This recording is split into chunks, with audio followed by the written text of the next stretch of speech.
Hello, good morning all of the students. मैं Manoj Poonia, unique senior secondary school Sikar के online classes platform पर आपका most welcome.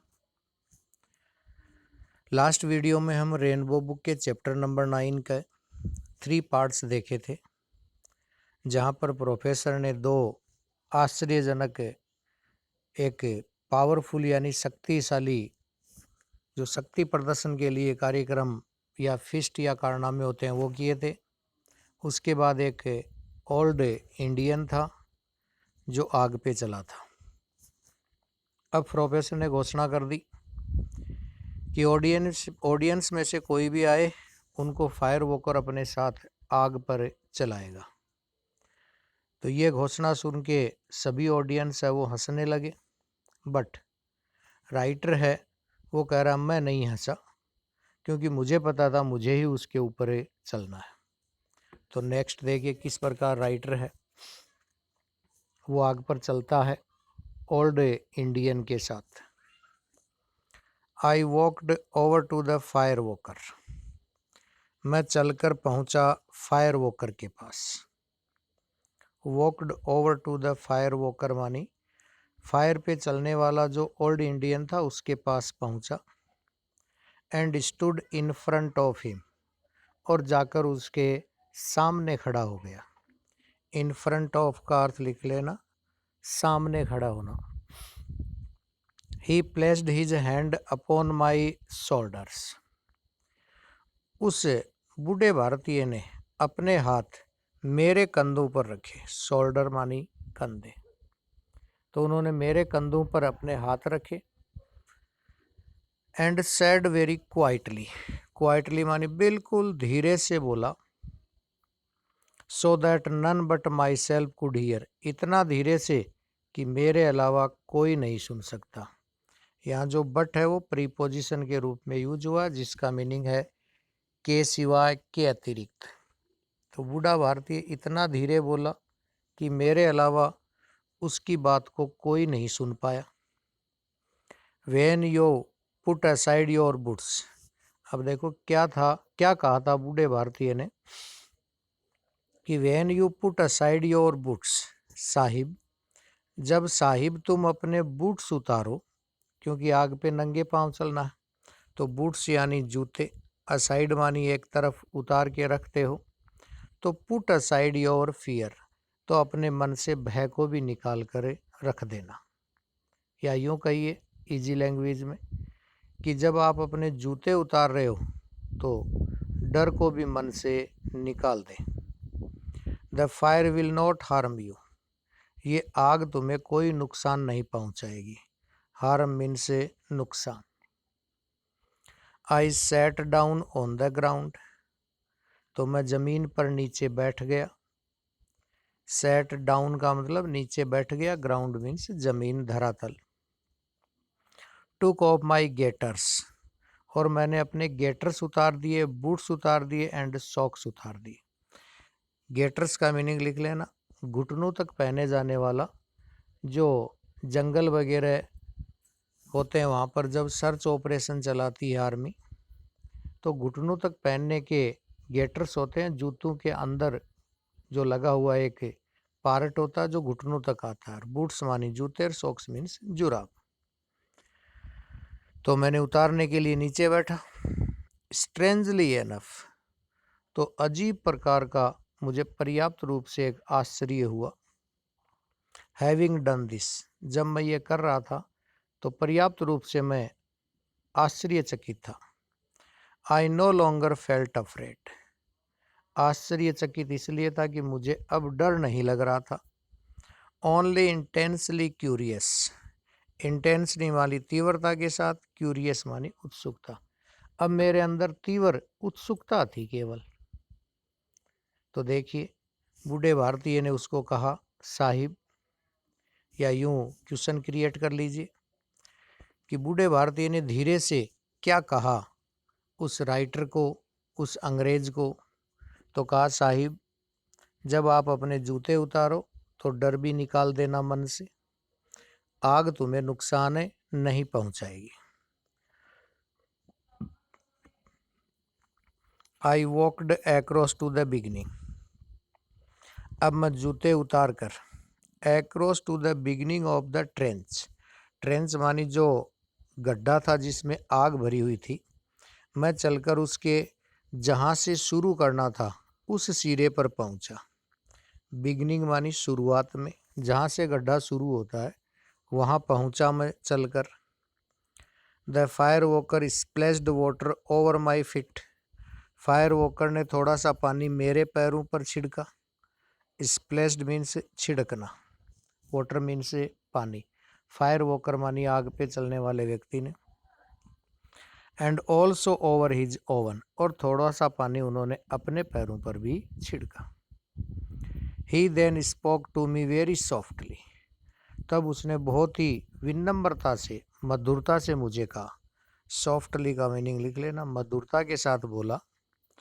Told me to close my eyes. उसने कहा मुझे कि आप अपनी आंखें बंद कर लो। Think hard of green fields, और जोर लगाकर दिमाग पर। थिंक हार्ड का मीन्स जरूर लिख लेना, यानी अपने माइंड पे जोर लगाकर ग्रीन फील्ड्स, हरे भरे खेतों के बारे में सोचो। पीसफुल इंग्लिश कंट्री साइड, वो शांतिपूर्ण क्षेत्र जो इंग्लैंड के अंदर देहाती क्षेत्रों में पाया जाता है। कंट्री साइड का मीन्स लिख लेना, देहाती क्षेत्र, ग्रामीण इलाका जहाँ फील्ड्स होती हैं वो हरी भरी होती हैं, हरियाली होती है और शांति होती है वहाँ पर। आई वॉज टू इमेजिन, तो मैं कल्पना करने लगा। जैसा फायर वॉकर ने कहा वैसा मैंने किया, अपनी आंखें बंद की और दिमाग को बिल्कुल कंसंट्रेट करके इंग्लैंड के जो गांव के क्षेत्र हैं जो शांतिपूर्ण और हरे भरे हैं उनके बारे में कल्पना करने लगा। That I was walking along a country lane, ऐसे सोचने लगा जैसे मैं किसी गांव की सड़क पर चल रहा हूँ। लेन मीन्स गली या सड़क, अलोंग मानी के साथ साथ। तो मैं ऐसे कल्पना करने लगा जैसे किसी गांव के रास्ते पे चल रहा हूँ। All the while I was to concentrate on green fields, जबकि मैंने अपना पूरा ध्यान केंद्रित कर लिया था हरे भरे खेतों पर। कंसंट्रेट मीन्स ध्यान केंद्रित कर लेना, ग्रीन फील्ड्स मानी हरे भरे खेत। He then took in front of me, तब वह आकर मेरे सामने खड़ा हुआ। कौन? Fire walker. तो ही किसके लिए आया? फायर वॉकर के लिए। इन फ्रंट ऑफ पहले भी बता चुका हूँ, के सामने। तो अब वो मेरे सामने आकर खड़ा हुआ। विद हिज बैक टुवार्ड्स मी, उसने मेरी तरफ अपनी कर ली पीठ। बैक टुवार्ड्स मी का मतलब आमने सामने नहीं खड़े हुए, आगे पीछे खड़े हुए। फायर वॉकर ने अपना बैक पार्ट यानी पीठ जो होती है वो लेखक की तरफ की, और told me to place my hands on his shoulders, और उसने कहा कि आप अपने हाथ मेरे कंधों पर रख लो। शोल्डर्स यानी कंधे, माई हैंड मानी मेरे हाथों के लिए कहा उसने। जैसे छोटे बच्चे एक दूसरे के कंधे पे हाथ रख के आगे पीछे चलते हैं, तो उसने कहा आप अपने हाथ मेरे कंधों पर रखें। ही रिपीटेड हिज इंस्ट्रक्शन, उसने अपना इंस्ट्रक्शन यानी निर्देश फिर से रिपीटेड किया, दोहराया। रिपीटेड मीन्स दोहराना, इंस्ट्रक्शंस मानी निर्देश। वंस मोर, एक बार फिर सारी बातें बताई। And then with eyes closed, और तब मैंने अपनी आंखें कर ली बंद। Concentrating hard on green fields, concentrating मानी ध्यान केंद्रित करते हुए, दिमाग पे पूरा जोर डालकर सोचने लगा ग्रीन फील्ड्स के बारे में, हरे भरे खेतों के बारे में। आई फेल्ट हिम, मुझे ऐसा महसूस होने लगा। Began to move slowly forwards, जैसे कि मैं धीरे धीरे आगे की तरफ बढ़ रहा हूँ। स्लोली यानी धीरे धीरे, फॉरवर्ड्स मानी आगे की तरह, बिगन मानी शुरू हो गया, मूव मानी चलना, हिलना। तो यहाँ पर इम्पोर्टेंट शॉर्ट क्वेश्चन बनता है, what instruction give to the fire walker to the writer, कि फायर वॉकर ने क्या निर्देश दिए लेखक को। तो उसने कहा बहुत ही सॉफ्टली कि आप अपना ध्यान केंद्रित कीजिए इंग्लैंड के जो ग्रामीण क्षेत्र हैं और वहाँ हरे भरे और शांतिपूर्ण जो इलाका है उसके बारे में, और लेखक ने वैसा ही किया। नेक्स्ट देखिए, आई वॉज बैक इन इंग्लैंड। अब देखो कारनामे हो रहे हैं बेगमपत हैदराबाद इन इंडिया, और ये लाइन देखिए, आई वॉज बैक इन इंग्लैंड, और मैं पहुंच गया इंग्लैंड, फिजिकली रूप से नहीं, मेंटली रूप से, क्योंकि फायर वॉकर ने कहा था आपको अपना ध्यान केंद्रित करना है। टू बी परसाइज, यानी इतना मेरी ज्ञानेंद्रियां हैं, इतना ध्यान केंद्रित हो गया कि आई was walking along the rock field road, जैसे कि मैं चल रहा हूँ रॉक फील्ड रोड पर। ये इंग्लैंड की एक सड़क का नाम है। जस्ट आउटसाइड मॉनमाउथ, जो बिल्कुल मॉनमाउथ के बाहर की तरफ है, near Henry park, Henry park के पास से होकर गुजरती है रॉकफील्ड रोड, जो मॉनमाउथ के पास है। वहाँ पर जैसे चल रहा हो ऐसे मैंने महसूस किया। It was A stretch of road, ये बिल्कुल चौड़ी फैली हुई सीधी सड़क है। स्ट्रेच मानी फैली हुई, काफ़ी चौड़ी सड़क है। Which I had walked along many times, जिस पर मैं बहुत बार पहले चल चुका हूँ फिजिकल रूप से। आज फिजिकल रूप से नहीं चल रहा है, वो इमेजिन कर रहा है, बट इस रोड पे पहले कई बार वो चल चुका है। When I was living at Rockfield, कब चला था? जब वो रॉकफील्ड रोड के पास रहा करता था। In early part of the war, युद्ध के प्रारंभ के वर्षों में। तो ये सेकेंड वर्ल्ड वॉर है, तो उसके प्रारंभ के दिनों में वो रॉकफील्ड रोड पे रहा करता था। On either side of me were green fields, मैंने देखा मेंटली रूप से कि either side of me green fields, कि इस तरफ हो चाहे इस तरफ हो, ग्रीन फील्ड जरूर है वहां पर। And scene was infinitely peaceful, और दृश्य है वो अनंत रूप से शांतिपूर्ण है। इनफिनिटली का अर्थ लिख लेना, अनंत रूप से। पीसफुल मानी शांतिपूर्ण इलाका है। It was A lovely summer day, और ऐसे लग रहा था जैसे कि एक लवली समर डे हो, सुहावना गर्मी का दिन हो। लवली का मतलब यहाँ होगा सुहावना, प्यारा सा। समर डे का मतलब गर्मी का दिन हो। And I could feel the warmth, और मुझे महसूस होने लगी थोड़ी सी गर्मी। वार्मथ मानी गर्म। सनरेज, जैसे सूर्य की किरणें। पेंट्रेटिंग माई क्लॉथिंग, जैसे मेरे कपड़ों के अंदर से मुझे महसूस हो रही हो। माई माइंड वॉज वंडरफुली, मेरा जो माइंड है, मस्तिष्क है, वो एक वंडरफुली पोजीशन में पहुंच गया, एक वंडरफुली स्टेट हो गई, एक आश्चर्यजनक स्थिति हो गई। कंप्लीटली एट रेस्ट, जैसे कि बाकी मेरा दिमाग है पूर्ण रूप से आराम करने के लिए विश्राम की स्थिति में चला गया। एंड नेवर बिफोर, और ऐसा माइंड का कंसंट्रेशन आज से पहले कभी नहीं हुआ था। Nor since have I achieved the state of a mind, ये देखिए, nor achieved the state of a mind. Achieved मानी प्राप्त होना, स्टेट ऑफ माइंड मानी मस्तिष्क की स्थिति आज से पहले इस प्रकार की कभी नहीं हुई थी जैसी स्थिति आज हुई। तो यहाँ क्वेश्चन क्रिएट होता है कि लेखक जब चल रहा था तो उसे किस प्रकार का एहसास हुआ। नेक्स्ट पैराग्राफ देखिए। सडनली आई फेल्ट, अचानक मुझे महसूस हुआ। गो कोल्ड, जैसे कि मुझे ठंड लग रही हो।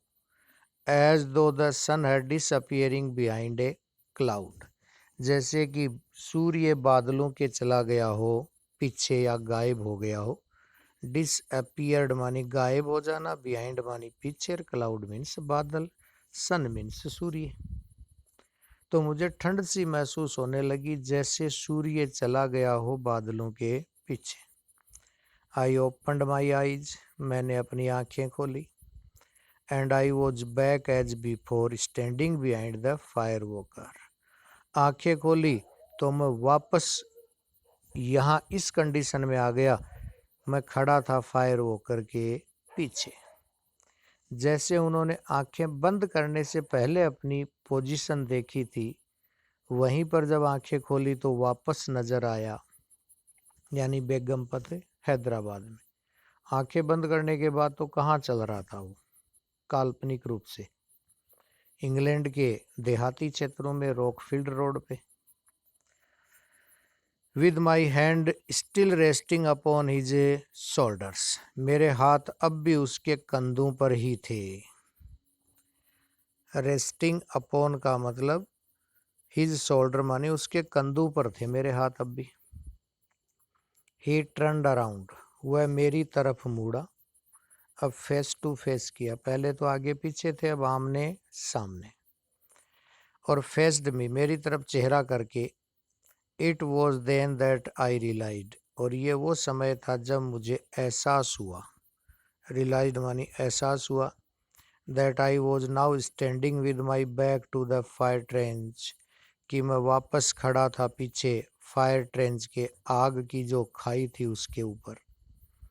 We had walked the length of it, हम चलकर पूरी लंबाई में गए थे आग की खाई पर। And back again to our starting point, और हम वापस चल के आ गए थे जहाँ से हमने चलना शुरू किया था। यानी एक बार राइटर फायर वॉकर के साथ गया और एक बार आया आंखें बंद करके। तो अगेन आवर स्टार्टिंग पॉइंट का मतलब दोबारा हम उसी जगह खड़े थे जहाँ से हम चलना स्टार्ट किया था फायर ट्रेंच पर। तो देखिए, आई नेवर सा द फायर वॉकर अगेन, मैंने उस फायर वॉकर को दोबारा कभी नहीं देखा। आई वॉज कम्प्लीटली बिवर्डर्ड, मैं पूर्ण रूप से चकरा गया। बिवर्डर्ड मानी चकरा जाना, यानी do not understand what A did, कि क्या हो गया ये मुझे समझ में ही नहीं आ रहा था। बाई वॉट हैड हैपेंड, कि क्या घटित हो गया ये मुझे समझ में ही नहीं आ रहा था। बीवर्डर्ड हो गया, पूर्ण रूप से भौचक्का रह गया, अचंभित रह गया। एंड इन द एक्साइटमेंट, और इस उत्साह के माहौल में, एक्साइटमेंट मानी उत्तेजित, उत्तेजना का जो माहौल बना था वहाँ पर, मीनिंग लिख लेना, एक्साइटमेंट मानी उत्तेजित या उत्साह का जो माहौल बना था। Followed when everyone came crowding around me, इसके आगे भीड़ में से हर व्यक्ति मेरे पास आया। I lost site of him, जब भीड़ ने मुझे घेर लिया तो वो बूढ़ा आदमी मेरी नज़रों से ओझल हो गया। लॉस्ट साइट ऑफ हिम का मतलब मेरी आंखों से दूर हो गया वो, क्योंकि क्राउडिंग है वो चारों ओर मेरे इकट्ठी हो गई। Letter when just about everyone on the camp, इसके बाद प्रत्येक व्यक्ति को मैंने कैंप के अंदर जो व्यक्ति थे प्रत्येक व्यक्ति ने हैड इंस्पेक्टेड माई फिट, सब व्यक्तियों ने मेरे पैरों का किया निरीक्षण। इंस्पेक्टेड मानी निरीक्षण करना। विच वर कंप्लीटली अनमार्क्ड, जिस पर किसी प्रकार का कोई मार्क नहीं था। अनमार्क्ड थे यानी बिना चिन्ह के, कोई फफोला नहीं था। I was once again to allowed to put my boots on, और एक बार फिर मुझे परमिशन दे दी गई जूते पहनने की। I went looking for him, मैंने उस आदमी की हर जगह तलाश की। लुकिंग फॉर फ्रेजल वर्ब है, तलाश करना। बट ही हैड डिसअपियर्ड, लेकिन वो तो गायब हो गया था। आई टेकड द प्रोफेसर, मैंने प्रोफेसर से भी जानकारी मांगी। टैकल्ड का मतलब पूछताछ की, प्रोफेसर से भी। अबाउट हिम का मतलब उसके बारे में, बुड्ढे भारतीय के बारे में। बट ही कुड नॉट, लेकिन वो नहीं बता सका। You would not tell me anything, या वो मुझे बताना नहीं चाहता होगा, लेकिन उसने मुझे कुछ नहीं बताया उस बूढ़े भारतीय के बारे में। तो लास्ट पैराग्राफ देखिए इस चैप्टर का। द फॉलोइंग डेज, अगले दिन, as soon as it was light, ज्यों ही सूर्य उदय हुआ। लाइट का मतलब लिख लेना, यहाँ रोशनी होने का मतलब है रात को प्रोग्राम था। ज्यों ही अगले दिन सुबह रोशनी हुई। आई बोरोड ए ट्रक, तो मैंने आर्मी से एक ट्रक उधार लिया। उधार लेने का मतलब मैंने एक ट्रक लिया आर्मी से। And went across to the Firozguda, और मैं उसकी तलाश करने के लिए फिरोजगुड़ा गया। If I could find him, यदि मुझे वहाँ पर वो मिल जाए। But it was a hopeless task, लेकिन ये एक आशाहीन कार्य था, यानी कोई सफलता नहीं मिली। And a few hours later, और इसके कुछ घंटों बाद, I was on my way to New Delhi, क्योंकि अगले दिन राइटर को कहाँ जाना था, दिल्ली उसकी पोस्टिंग हो चुकी थी, तो मैं अपने रास्ते था कुछ घंटों बाद दिल्ली पर। तो एडी स्मिथ जो इंग्लैंड का इसका राइटर है उसके बारे में देखिए। बोर्न एट बर्मिंघम, तो बर्मिंघम में इसका जन्म हुआ एडी स्मिथ का। Study engineering at Cambridge university, engineering की पढ़ाई की थी उन्होंने कैम्ब्रिज यूनिवर्सिटी में, इसीलिए सेपर कैंप आर्मी में इसकी पोस्टिंग थी, क्योंकि वहाँ मैकेनिकल का कार्य की चलता है। ए walk through the fire by him was broadcast on BBC London. A walk through the fire नाम का चैप्टर है, ये ब्रॉडकास्ट हुआ था, प्रसारण हुआ था उसका BBC लंदन, एक न्यूज चैनल है। ब्रिटिश ब्रॉडकास्ट फुल फॉर्म है BBC की। ब्रिटिश ब्रॉडकास्ट लंदन से एक न्यूज चैनल है, उस पर इसका प्रसारण हुआ था।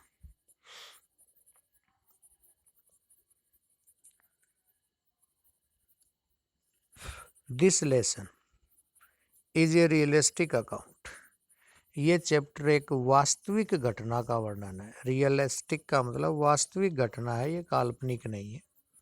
ऑथर ओवन एक्सपीरियंस, जिसमें लेखक के खुद का अनुभव है। ओवन एक्सपीरियंस मीन्स खुद का अनुभव है।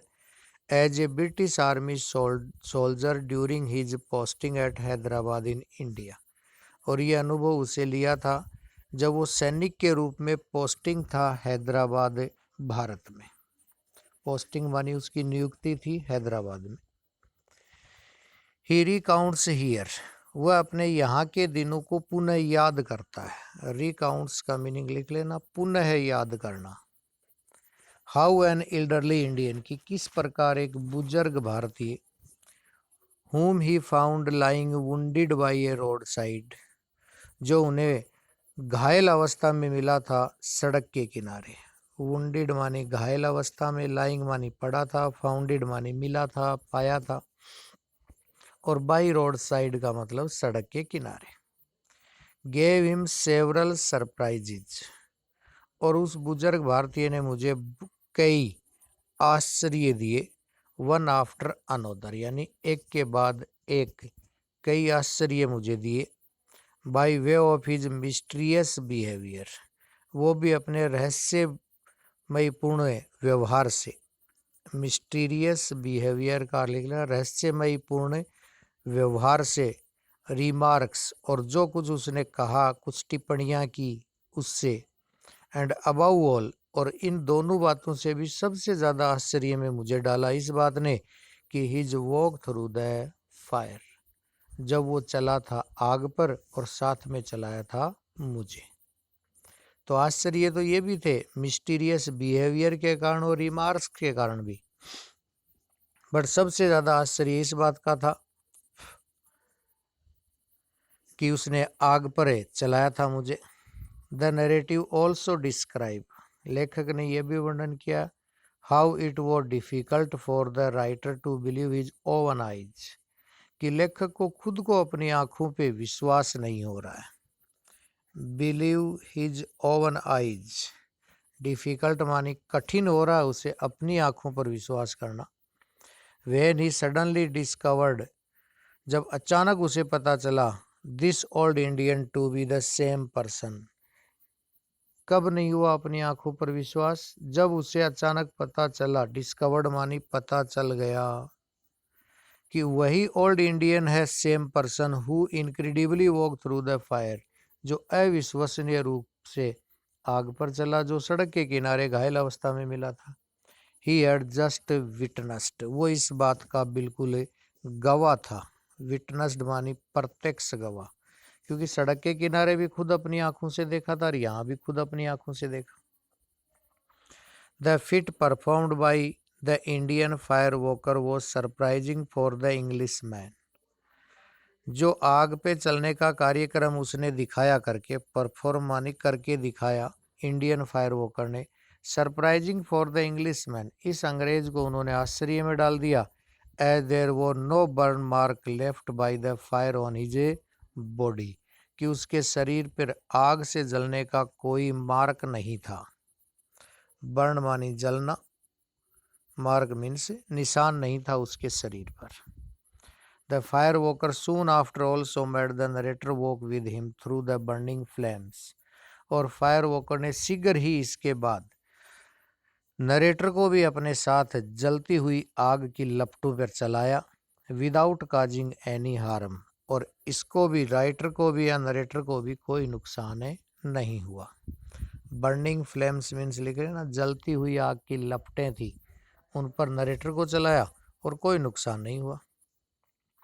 During this incredible walk with the Indian fire walker, इस दौरान अविश्वसनीय रूप से जो भारतीय व्यक्ति आग पे चला था, author experience as a mysterious state of a mind, जब आग पे चलाया था तो लेखक के मानसिक स्थिति या माइंड की जो स्टेट थी वो एक मिस्टीरियस बन गई थी।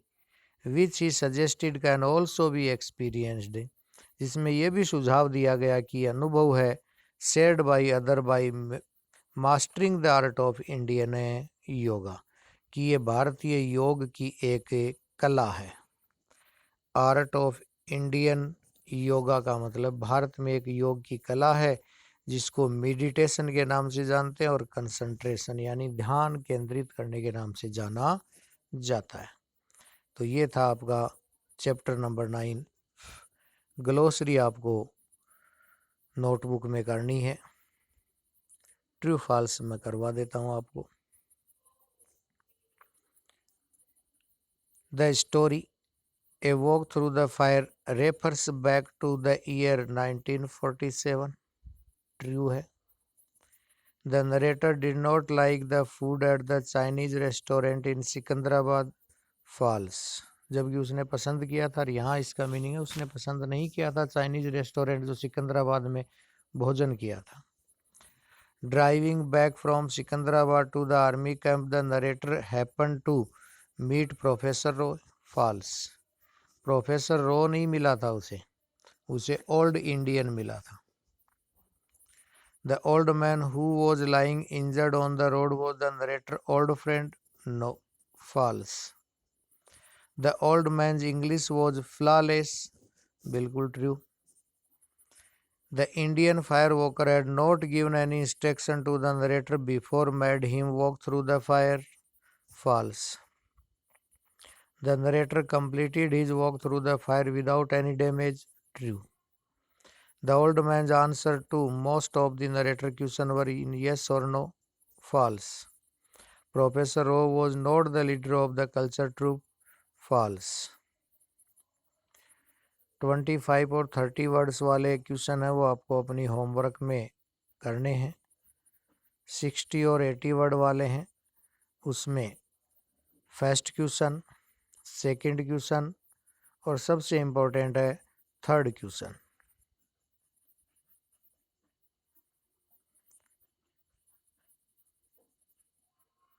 फोर क्वेश्चन, तो क्वेश्चन नंबर 1, 2, 3, 4 ये आपको अपनी होमवर्क में करने हैं। तो thank you watching for the video. Next video में एक नए चैप्टर के साथ रेनबो बुक का चैप्टर नंबर 10 उसमें आपसे फिर मिलेंगे। तब तक के लिए thank you for watching the video.